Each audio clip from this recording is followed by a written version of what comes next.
अभी 3 दिन पहले बीजेपी पार्टी ने पंचायत के जिला परिषद और पंचायत समिति सदस्यों के जो चुनाव है उसको देखते हुए और इस पार्टी के द्वारा पंचायत चुनाव में लाभ लेने के लिए कांग्रेस सरकार के विरुद्ध 2 साल का काला चिट्ठा पेश किया। आम जनता को प्रेस कॉन्फ्रेंस करके बताया गया कि किस प्रकार कांग्रेस सरकार की राजस्थान के अंदर 2 साल की नाकामियाँ रही हैं। कुछ भी उन्होंने विकास का काम नहीं किया है। जगह जगह पर जो बीजेपी के प्रोजेक्ट पहले स्वीकृत किए गए थे उनको रोका गया है। हमारे साथ कांग्रेस के लीडर भी खड़े हैं, इनसे जानते हैं कि आपका इस संबंध में क्या कहना है। जो बीजेपी ने काला चिट्ठा किया, पास किया 2 साल का, जनता के आगे रखा है, उसके संबंध में आपकी क्या राय है और क्या कहना चाहेंगे आप?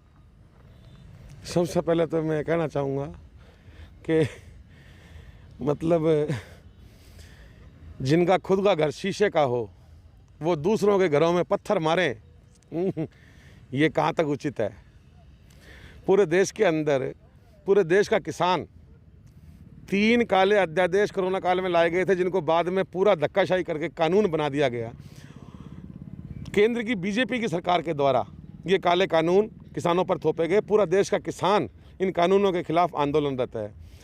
आपके खुद के घर शीशे के हैं, दूसरों के ऊपर आप आरोप लगा रहे हो। विकास के काम 2 साल में जहाँ भी जो भी चल रहे थे वो सब यथावत चल रहे हैं।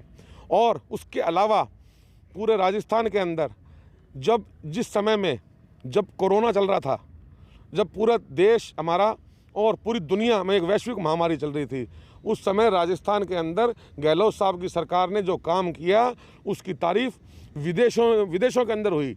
चाहे अमेरिकन गवर्नमेंट्स की बात करें, चाहे ब्रिटिश गवर्नमेंट की बात करें, उन्होंने भी राजस्थान के अंदर गहलोत साहब के उस काम की इतनी सराहना करी। कोरोना काल में के भी भारत के अंदर एक राजस्थान स्टेट है, वहाँ के मुखिया हैं अशोक गहलोत जी।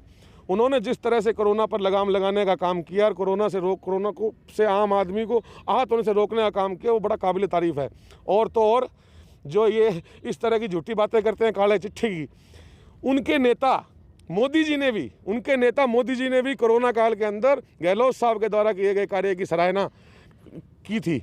आप लोगों को ध्यान होगा कि गहलोत साहब की सराहना मोदी जी ने भी करी थी कि भी राजस्थान के मुख्यमंत्री अशोक गहलोत जी ने जो काम किया है वो बड़ा काबिल तारीफ़ है। उसके बाद में अभी जो ये 3 कृषि कानून जो किसानों के ऊपर थोपे गए, उसके विरोध में यहाँ राजस्थान के अंदर हमारी गहलोत साहब की सरकार ने उन कानूनों को बदल करके किसान हितैषी कानून बनाए हैं। उसके अलावा अगर आम विकास की बात करें तो आम विकास भी पूरी तरीके से, पूरी मजबूती से पूरे प्रदेश में जारी है। मैं आपको बीच में रोकना चाहूँगा। जैसे आपने जिक्र किया कि गहलोत सरकार ने किसानों के कृषि अध्यादेश जो मोदी के द्वारा लाए गए हैं उसके विरोध में बिल पास किया है।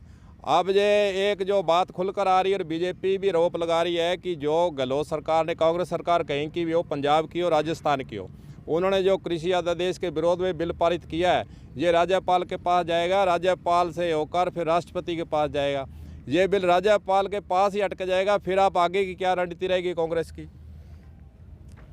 देखिए, सबसे पहले तो मैं कहना चाहता हूँ कि हमारे देश की विधानसभा और हमारे देश की संसद, ये हमारे देश के वो हिस्सा हैं कि जहाँ पर लोकतंत्र के अंदर जनता के द्वारा चुने गए नुमाइंदे जो हैं वो वहाँ बैठते हैं और जिस भी पार्टी को मैंडेट जनता देती है देश में, वो लोग वहाँ पर जनता के हित में कानून बनाते हैं। विधानसभा के अंदर कोई भी विधेयक अगर पास होते हैं, पास होने के बाद में वो लागू होने के लिए गवर्नर के पास जाते हैं, महामहिम गवर्नर महोदय के पास में। उसके बाद में उनकी परमिशन के बाद वो लागू होते हैं। मैं आपको ये कहना चाहता हूँ और मैं आपके माध्यम से ये महामहिम महोदय को अपील भी करना चाहता हूँ कि वो जो ये कानून बनाए गए हैं, जो ये कानून जो लाए गए हैं, जो ये विधेयक, ये राजस्थान की विधानसभा के अंदर, ये राजस्थान की जो जनता आवाम है, ये उनके द्वारा चुने गए प्रतिनिधियों के मैंडेट के द्वारा ये विधेयक लाए गए हैं। तो महामहिम महोदय भी राजस्थान की जनता की भावना का सम्मान रखते हुए, उनका आदर रखते हुए इन कानूनों को इनको पास करें जिससे ये राजस्थान के अंदर लागू हो सकें। तो ये सौरभ राठौड़ जी का यही कहना है कि जो कानून राज्यपाल के पास जाएगा उसे वो पारित करें। बीजेपी के द्वारा जो काला चिट्ठा लाया गया है उसका जो जवाब है कांग्रेस पार्टी की तरफ, जैसा कि नुमाइंदा ये बता रहे हैं कि हम इसका जो जवाब देंगे काले चिट्ठे का, वो हम पंचायत चुनाव के अंदर भी मोदी के द्वारा लाए गए जो अध्यादेश है, 3 अध्यादेश है, उसको मुद्दा बनाकर चल रहे हैं। और जो काला चिट्ठा बीजेपी के द्वारा लाया गया है उसका जवाब जो मोदी के द्वारा कृषि अध्यादेश के रूप में दे रहे हैं। और विकास के नाम पर भी, जैसा इन्होंने कहा कि काफ़ी कार्य हुए हैं, बीजेपी ने जो झूठा काला चिट्ठा पेश किया है।